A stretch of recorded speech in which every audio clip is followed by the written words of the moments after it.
I was living in Israel during the years 1963 and 64. I had gone to learn what it meant to be Jewish, if not religious, and my spring-summer stay became a year. I loved the spirit and the intensity of life there. I studied Hebrew in 2 different ulpanim, intensive language schools, where only Hebrew was spoken.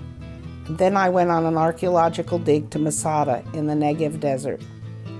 Masada is an isolated rock plateau or mesa where King Herod was said to have built his palace fortification, being fearful of an attack from Queen Cleopatra. It's also where, towards the end of the First Jewish-Roman War, 960 Jewish rebels and their families took refuge from the Romans rather than submit to slavery. Originally, the only way up to the top of Masada was by means of a snake path, which wound up the front face of the fortress. The Jewish rebels were able to hold off the Romans for over 3 years. The Roman army, using other Jewish slaves, resorted to building a siege ramp up the backside, and after 3 years managed to invade and conquer the rebels. Upon the realization that the invasion of the Roman army was imminent, the Jews decided to kill themselves rather than submit to the Romans. This occurred in about 73-74 CE. They drew lots by making their marks on pottery shards, and then the 10 chosen killed the rest of the people and then killed themselves. A few women and children escaped the slaughter and remained to tell Josephus Flavius, originally a Jew who became a Roman citizen, the governor of Galilee, the story of what had occurred. Masada is a very significant place for Israelis historically and spiritually. When I lived in Israel, Yigal Yadin, an archaeologist and general in the army, having read Josephus's book of the Jewish War, decided to discover whether what was written had actually happened. He had support from England and Israel, and so began the archaeological excavations. The work was done by volunteers such as myself under the auspices of trained archaeologists. That experience changed the path of my life as I had it planned out. We were told to meet in Beersheba and then join the truck going to Masada. An open truck arrived and all the volunteers climbed in. Squeezed together, we rode through the warm air, passing red cliffs and a desert landscape sculpted out of iron-rich rock and crooked trees. During the ride, I noticed a bearded fellow over in a corner who looked interesting. It seemed like this experience might turn out to be exciting.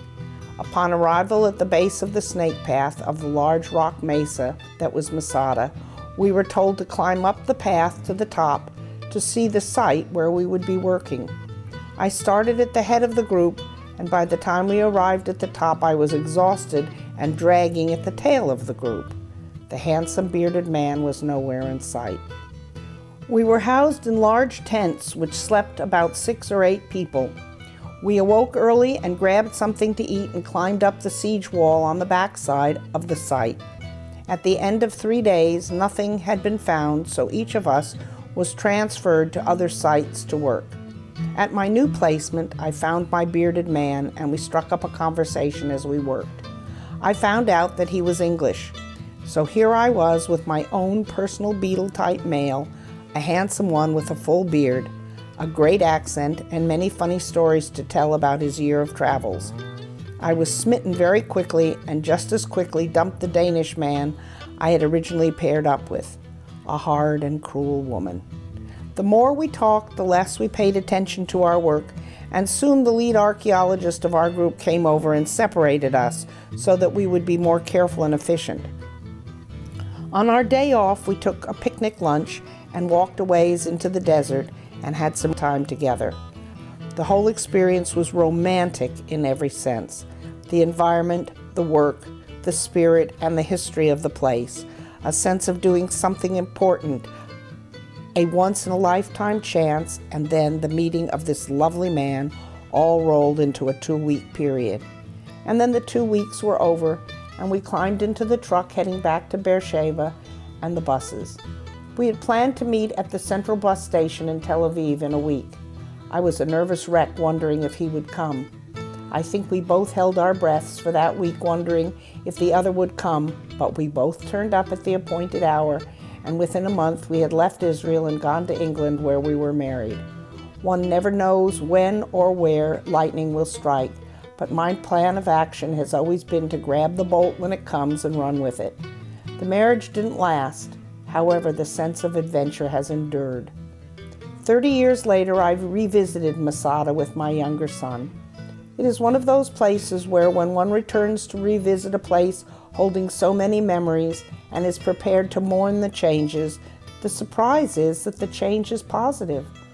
I was glad I had seen it again, and I carried my coin with me, the one we were each given as volunteers, which allows us to visit without paying the entrance fee.